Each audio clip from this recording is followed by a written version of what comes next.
Welcome to This Explainer. Today, we're doing something really fascinating. We are unpacking the anatomy of a documentary storyteller by looking at a massive, and I mean highly debated, 2012 television project, Oliver Stone's The Untold History of the United States. Originally airing on Showtime, this series set out to re-examine some of the darkest, most underreported chapters of modern American history. So our goal today is to dissect Stone's incredibly unique approach as a creator. How exactly does a Hollywood filmmaker tackle massive concepts like the Cold War, the atomic bomb, or the American Empire? We're going to break down his methods, the sheer scale of the production, and of course, the massive reaction to his work. Okay, let's dive into this. When a filmmaker with the kind of legendary stature that Oliver Stone has suddenly pivots to television documentary, you really have to ask yourself, well, why? What's the motivation? He actually described this project as a legacy for his children and a personal tool to help understand the times he's lived through. So this wasn't just some commercial gig for him. It was a deeply personal, incredibly ambitious attempt to shape a historical narrative for the next generation, offering what he saw as a much more global insight into American history. To really wrap our heads around this project, here is our roadmap for today. First, we'll look at the storyteller's ambitious vision. Second, we'll dive into crafting the narrative style. Third, we'll look at rewriting the historical timeline. Fourth, we'll cover the praise and fierce criticism. And finally, number 5, we'll explore expanding the educational legacy. Let's jump right into Section 1, the storyteller's ambitious vision, looking specifically at production scale and investment. $5 million. Just let that sink in for a second. That was the final inflated budget for this series, which actually started out at $3 million. Stone himself described this project as literally the most ambitious thing he had ever done. And remember, that includes his massive fictional feature films. It took 4 grueling years to complete, running way over its original 2-year schedule. And to prove just how committed he was to telling this specific story, Stone personally invested $1 million of his own money into the production. That is a massive, massive investment of both time and personal capital for a TV documentary. Now, a storyteller rarely builds a historical documentary entirely alone, right? Stone collaborated super closely with Peter Kuznick. He's a historian and the director of American University's Nuclear Studies Institute.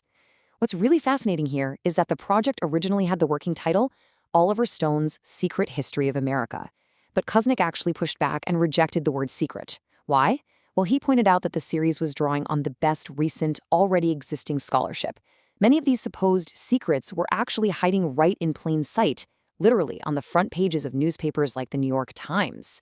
So for the storyteller, it wasn't really about uncovering deep, dark conspiracies. It was about shining a cinematic light on overlooked facts. And hence, the title shifted to The Untold History. Moving right along to Section 2, Crafting the Narrative Style, or as we like to call it, the documentary toolkit. Now, what's really interesting about this slide is that final bullet point, 0 on-camera interviews. Think about it. In most modern historical documentaries, you absolutely expect to see those standard talking heads, historians or witnesses sitting in a nice chair explaining the events to us. Well, Stone completely abandoned that format. Instead, he relied purely on a rich tapestry of archival media. We're talking grainy newsreel footage, stock film, photographs, computer-generated maps, even Soviet propaganda. And over this entire visual collage, Stone provided the continuous voiceover narration himself, bringing in voice actors just to read historical quotations. It's a style that's actually highly reminiscent of the classic 1970s British series The World at War. And for a documentary storyteller, it gives you total, uninterrupted control over the pacing and the tone of the narrative. But here is where Stone's inherent identity as a Hollywood storyteller really, truly shines through. He managed to weave in clips from roughly 60 fictional movies and TV shows throughout the documentary series. 60. That is a highly unusual, almost unheard of choice for a nonfiction historical documentary. Stone used these fictional Hollywood clips as vehicles to convey specific moods or topics during the episodes. By brilliantly blending cinematic pop culture right alongside hard, historical archival footage, he crafted a viewing experience that feels completely distinct from your standard textbook recounting. It's definitely a unique storytelling flex. Let's transition over to Section 3, Rewriting the Historical Timeline, where we'll look at the massive scope of the series. Let's move to and see how this builds chronologically across 12 total episodes. The Blu-ray version actually includes 2 prequels covering 1900 to 1940. Those focus on World War I, the Russian Revolution, and the massive battle of ideas between Roosevelt, Hitler, and Stalin. Then, the main 10-part series kicks in.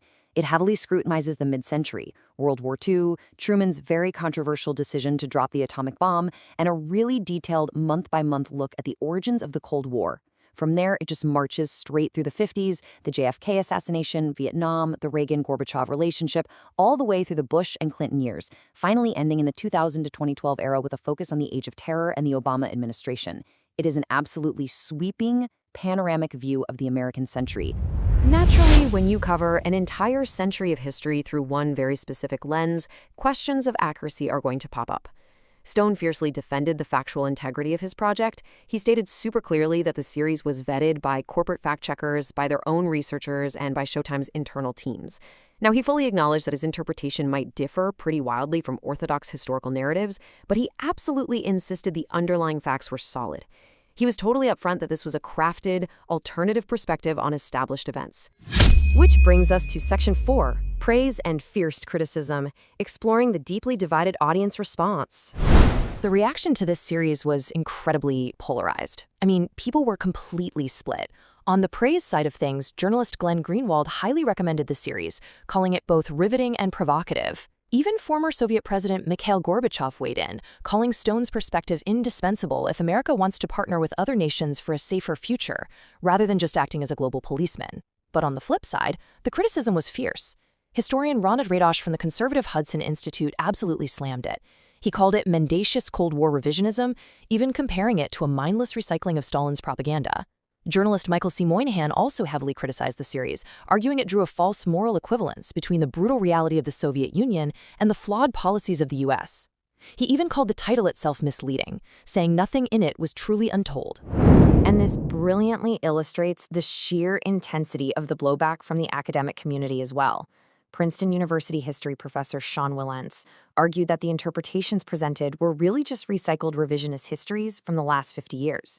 He stated that even though the work was heavily footnoted, the sourcing recalled, and this is a direct quote, Dick Cheney's cherry-picking of intelligence, particularly when it came to the origins of the Cold War.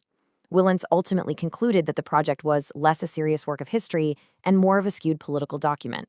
It really is a perfect example of how a documentary storyteller's work can be viewed as an indispensable truth by some and a dangerous political tool by others, depending entirely on the audience's starting perspective.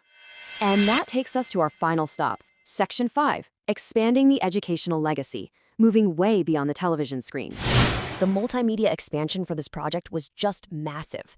We aren't just talking about a TV show here. There was a 750-page companion book published by Simon & Schuster, plus a sprawling 36-hour audiobook narrated by Peter Burkrod. But most significantly, in October of 2013, they launched the Untold History Education Project. Working directly with educators and historians, they designed a comprehensive curriculum guide and primary source-based lesson plans for every single episode. The stated goal here was to foster critical thinking and lively debate among students and teachers in both high schools and universities. They wanted to ensure that this alternative historical narrative could be actively taught, discussed, and debated in classrooms for years and years to come.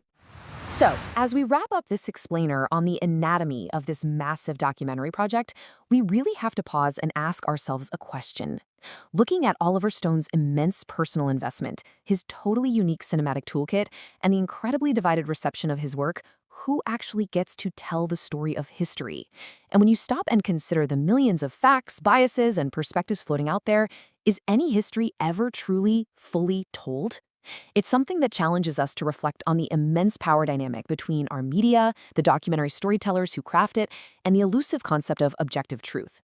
Thank you so much for joining me for this deep dive into the untold history of the United States. Keep questioning the narrative and keep learning.